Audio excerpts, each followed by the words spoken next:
To our channel. So friends, देखिए आज भारतीय अर्थव्यवस्था पर महामंदी का क्या प्रभाव। देखिए, महामंदी ऐसी स्थिति होती है कि सारी चीजों का उत्पादन हो जाता है, सस्ती हो जाती है एक प्रकार से, कि जैसे 1 रुपए की एक चीज मिलती थी कोई भी, या गैस 10 रुपए की कितनी चीजें मिलती थी, एक चीज मिलती थी। लेकिन अब गैस महामंदी के टाइम पर 10 रुपए की 10 चीजें मिलती हैं।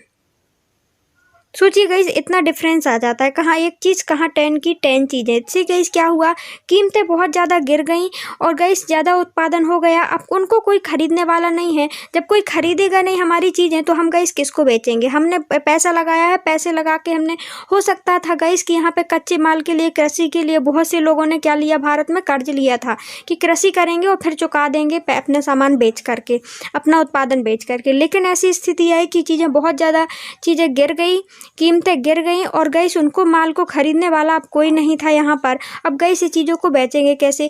तो गैस अब ये क्या कर रहे हैं, लागत तो इनकी बहुत ज़्यादा लगी है। तो देखिए 10 रुपए की कितनी चीज़ बेच रहे थे गैस, एक चीज़ बेच रहे थे तो 10 की 10 बेच रहे हैं। अब गैस 10 रुपये कमाने के लिए इन्हें 100 चीज़ें बनानी होंगी, तब इन्हें 10 रुपये आएगा। तो गैस और ज़्यादा ऐसी स्थिति होती है कि और ज़्यादा महामंदी आ जाएगी। अब गैस ज़्यादा और ज़्यादा उत्पादन करेंगे और चीज़ें बनाएंगे तो उनको खरीदने वाला और नहीं होगा कोई, है ना। तो ये स्थिति होती है महामंदी की। महामंदी का प्रभाव क्या रहा भारत पर, तो ये पूरे विश्व में आई थी महामंदी में, भारत में भी नहीं छोड़ा। तो देखिए, महामंदी का प्रभाव पश्चिमी देशों तथा उपनिवेश पर भी बहुत बुरा प्रभाव पड़ा तथा भारतीय अर्थव्यवस्था में इसका प्रभाव बुरा रहा, जो कि इस प्रकार है। व्यापारिक क्षेत्र में प्रभाव देखेंगे, कृषि क्षेत्र पर क्या प्रभाव पड़ा, शहरी क्षेत्र पर क्या प्रभाव, शहरी तथा ग्रामीण क्षेत्रों पर क्या प्रभाव पड़ा, और वैश्वीकरण की प्रक्रिया पुनः प्रारंभ किस प्रकार हुई। पॉइंटों में हम अपना आंसर को कंप्लीट करेंगे। तो देखते हैं गाइस, भारत में व्यापारिक क्षेत्र में क्या प्रभाव रहा। इस 20वीं शताब्दी के प्रारंभिक दशक में कृषि से निर्यात वस्तुओं का कृषि से निर्मित वस्तुओं का सामान आयात होने गाइस लगा था। किंतु गाइस महामंदी से 1928-1934 के बीच में, ये महामंदी का टाइम है गाइस, 1928-1934 के बीच, इसमें गाइस आयात का प्रतिशत आधा रह गया। कृषि क्षेत्र पर क्या प्रभाव पड़ा, तो देखिए जूट पटसन की उपज और उससे बनने वाली वस्तुओं का निर्यात बंद हो गया। मतलब जूट और पटसन से जो भी चीज़ें बनती थी उसका गैस अब कोई लेने वाला नहीं था, उनको बंद हो गया, जिस कारण से गैस पटसन की कीमतें गिर गईं और जो कृषक पटसन उगाने के लिए कर्ज लिए थे उन पर गैस बहुत बुरा प्रभाव पड़ा। पर यह प्रभाव रहा शहरी और ग्रामीण क्षेत्रों में।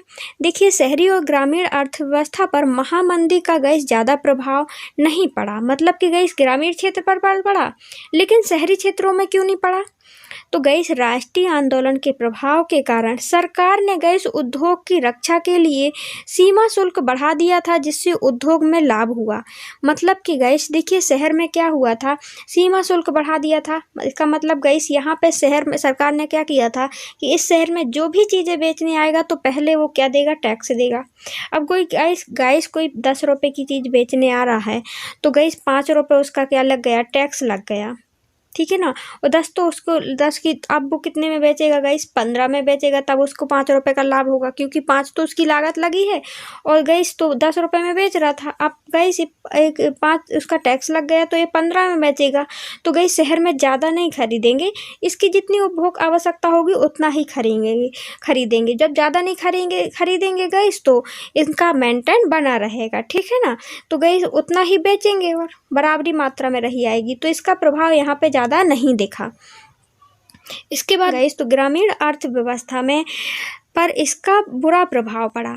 कैसे गई, सरकार द्वारा लगान कम करने के कारण कृषक की स्थिति दयनीय हो गई और एक उत्पाद की कीमत न मिलने के कारण दूसरी ओर लगान का कर्ज, इससे गई जिससे उसका बोझ बढ़ता गया। वैश्वीकरण की पुनः प्रक्रिया किस प्रकार प्रारंभ हुई, तो गई इस महामंदी के समय में भारत की कीमतें में विशेषकर सोना चांदी से निर्यात पुनः प्रारंभ हुआ।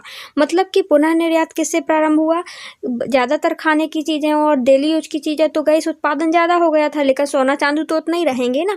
तो गई सोना चांदी से निर्यात पुनः प्रारंभ हो गया। तो गाइस हमने कौन कौन सी चीजें देखी। देखिए व्यापारिक क्षेत्र में देखा प्रभाव कि किस प्रकार गाइस गिर गया, उनको खरीदने वाला कोई नहीं था, है ना। कृषि उत्पादन में देखा लोगों ने कर्ज लिया था, पटसन उत्पादन वगैरह देखा, है ना। तो उनको उगाने के लिए कर्ज लिया था, अब उनकी कीमतें गाइस नहीं बेच रही थी, इससे उनकी स्थिति खराब हो गई थी कृषकों की।